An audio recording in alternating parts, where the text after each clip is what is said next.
So today what I want to teach you is a 3-step framework that will help you to convert more sales faster with less objections, with less stress and a higher profit margin. So the reason why I want to teach you this today is because there are so many business owners out there, like I used to be, where I would hit the phones, I would call people day after day after day, have my pipeline completely full, and I would get to the close and all of a sudden I'm hitting objections, I'm struggling to close people, I'm trying to call back people, they're not answering the phone, and I just got super stressed. So I spent all this time reading all these different sales books and I found that there was so much information out there and I was just overwhelmed. So what I did was I sat down and I created a 3-step simple framework that really helped me to close a lot more sales. And so from there I closed millions of dollars worth of sales, and I've been able to teach this to hundreds of business owners as well to implement them in all different types of businesses, whether they be trade-based businesses, whether they be health, medical, all different types of businesses. This here is just such a simple and easy to use method. You can then go and build scripts off of it. As long as you know these steps in the process, I guarantee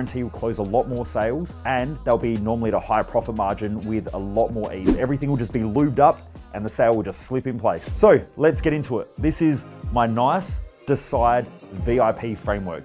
So these are 3 different steps of the sales process, from cold to hot and already bought. So the first place we want to start at is NICE. Now this is where you get cold traffic.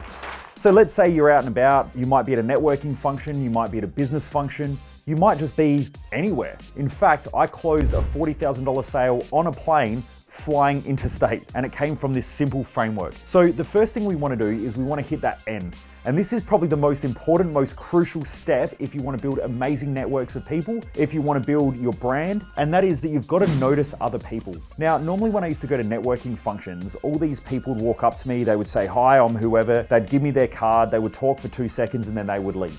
They are bad networkers. Now, what I got asked many times in my business events, and we run an event called Business Growth Odyssey that helps business owners grow. In there, I get asked how I know all these billionaires, multimillionaires, people that have built multi-billion-dollar companies, so COOs, CFOs, professional athletes, and I have this huge database of friends that I can call upon that I've just met around the place. How do I do it? Is I use this framework. And it starts with noticing something about people. We all know that people like to talk about themselves and they like to do things with people that they know, like, and trust. So the easiest way is that you want to notice something about the person first. So you might walk into a room, you see some people around, and you notice someone with a nice handbag. You don't need to know anything at all about handbags, but you can just walk up to them and go, "It's a nice handbag." Watch straight away, that person will smile and will engage with you. If someone's wearing a nice pair of shoes, you walk up and you go, "Nice pair of shoes." It might be a pair of Jordans. "Nice Jordans. How long have you had those for?" Watch them. They turn around, they smile, they light up. If someone's got a nice car, you're like, "Nice car. How long have you had it for?" Just by noticing someone, you create engagement really quick with that individual. By the way, this is top of pipeline. These are people that are cold traffic that maybe you haven't met before. Then the next thing you want to do is you want to make sure that you're inviting. So once you first notice something about that individual and you go up and you say, "Hey, nice pair of shoes," you don't want to say something like this. "Oh, nice shoes." Can you see how it's not inviting? You want to go up and make sure you've got the right facial posture or the right facial tones. So normally a smile works really well. You want to be standing with some sort of open body language, not hunched over and, "Oh, nice shoes." You want to be there, "Nice shoes," and smile like, "Hey, nice shoes." And watch them, they will engage. And because you're inviting, your tonality is inviting, your posture is inviting, and your facial expressions are inviting, that person has a high likelihood of wanting to engage with you. So the first thing is we notice them first, or notice something about them. We make sure that we're inviting. So we're opening up to having a conversation with them or starting that conversation. This step here is really important and most people do it really bad. When I go to networking functions and someone comes up and they're like, "Hi, I'm John. You know, I've got this electrical business." You don't want to engage with them. So they might have noticed something, but they're not very inviting. You've got to make sure that you're inviting. You would need to have enthusiasm, energy, and be a little bit, I guess, energetic, because straight away they will open up to you. Now, not over excessively.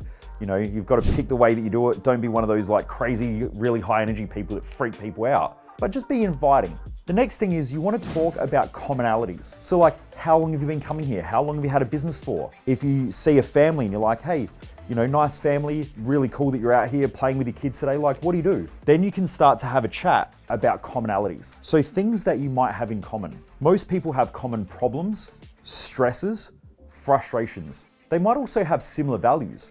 For instance, if I'm at a basketball game and I'm sitting around with other people, they're probably there for the basketball as well. So you can start a conversation about the basketball and find that commonality and ask them things like, what do you do for work?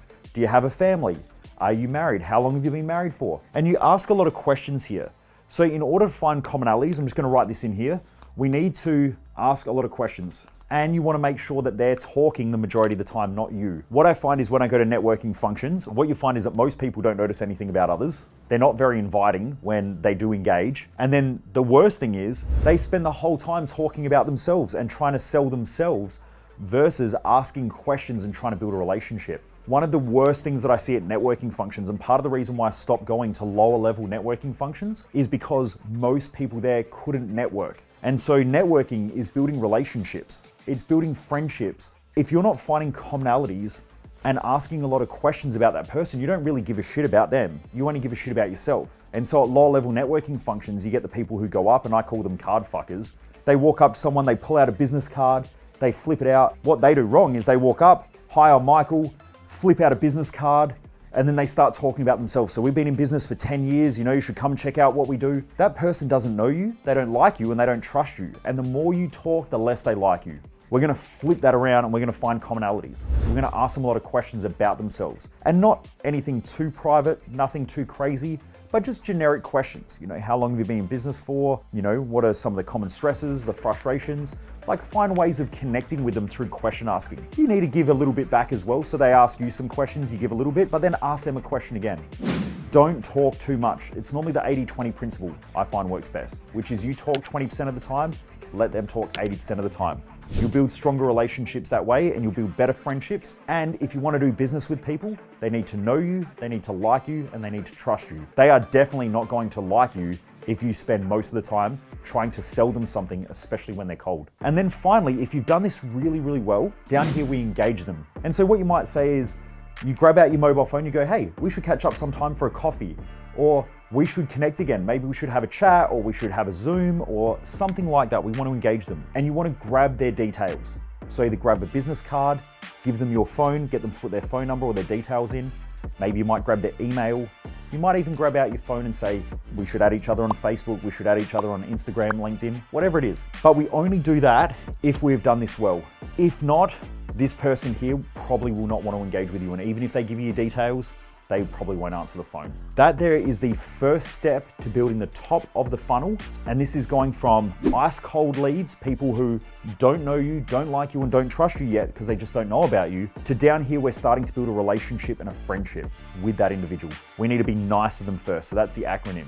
Just be nice when you meet somebody. Now, how I use this. I was on a plane to Brisbane, and I was sitting there, and my team had actually stuffed up the flights. And so part of my team were at the back of the plane, and I had to grab a business class ticket. So I grabbed a business class ticket, hopped on the plane, and there was a guy in front of me. And I noticed he was watching a movie on his phone. I could see him between the seats. But every time he moved, I noticed he was wearing this nice Rolex, a nice Rolex Submariner. So anyway, I thought, I wonder what he does. And then anyway, the plane lands. He stands up and he goes to grab the bag out of the overhead locker. And again, I looked at his watch and I thought, wow, it's a really nice watch. And that thought came up, I wonder what he does. I stood up and I said, nice watch. Noticed. I smiled a little bit and I was looking at him and he goes, oh, thanks. And then he dropped his head down. He obviously didn't want to engage. And I thought, you know what, I'm going to have another crack at it. I'm going to make sure I'm more inviting. And I said, oh, how long have you had it for? So I asked another question again. Still being very inviting, so I was down here asking questions, but I was inviting, just smiling. Anyway, he goes, oh, I've had it for a couple of years. And I said, oh, cool. What brings you here? And he said, oh, I'm just here. I just got back from a trip overseas. And anyway, we started walking off of the plane. I was wearing a nice pair of Louis Vuitton shoes. And anyway, he looks down, he goes, nice shoes. He was doing the same in return. He noticed something. And I said, oh, shoes, cars, and watches are my weakness. And he said, what car do you have? And I told him what car I had. And he said, well, I've got a Lamborghini. And we started chatting. Now, we're getting off the plane, and as we're walking down the exit, my team are starting to call me, and they're going, where are you? And I'm getting text messages and stuff like that, because I had a group of my team on there. And I'm with this guy, I was like, I'm finding out what this guy does, and I'm getting his details. By the time we got to the carousel, we're in this deep conversation that he's looking to find himself. He's been struggling for a long, long time. His business is sort of going through some turmoil, and he has gone on a trip to try and figure himself out and to find what he really loves to do in life and to try to help himself to become more of a leader and a better business owner to grow his business. So he said, what do you do? I told him what I did, which is help people to grow businesses and help the business owners navigate the stresses and the pressure and all of those things in business. So anyway, he goes, wow, we should connect. Engaged. That sale not only led to a $40,000 sale in the next 2 to 3 months, but that client now has been with our company for about 3 to 4 years. And I think altogether we've probably done about $80,000 to $100,000 of work together. So this is what happens from just following a simple process like this. It's not hard to do, just most people don't practice it and they don't follow something like this. So this here is probably the simple and most easiest method of either getting cold leads, cold traffic, or amazing contacts that you can turn into friends. I met a guy who is running a multi-billion-dollar company just from bumping into him at a cafe, who is now one of my mentors. Give it a shot. Try it out. If you're a business owner, you can put these into scripts. You can develop and train your team on it or get them to watch this video. And if you want to dive deeper into the next step, which is how to run them through the sales process, make sure you watch part 2. Most people waste their life, and I just don't want you to be one of them.